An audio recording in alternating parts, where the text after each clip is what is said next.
56-letni Janez Pintar, nekdanji motociklist, je za krvnim rakom zbolel leta 2011. Svoj 55. rojstni dan je praznoval na oddelku za hematologijo. Pri svojem primeru ne vem, koliko časa bom še lahko.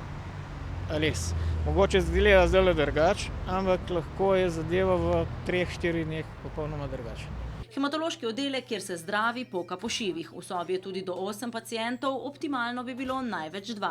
Ti so neprestano izpostavljeni okužbam. Ti prideš v bolnico, vidiš okna zalepljene s tem lepilnim trakom. Zraven vidiš pokvarjeno mašino za filtriranje zraka, recimo.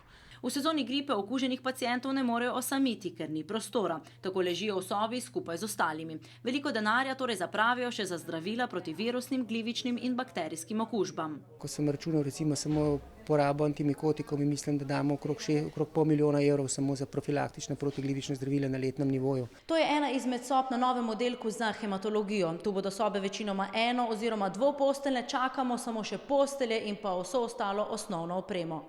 Na Združenju bolnikov z limfomom in levkemijo pa dodajo, imamo dovolj. Tukaj je ekonomski vidik, pač podjetij, ki opremljajo oddelke nasproti življenjem.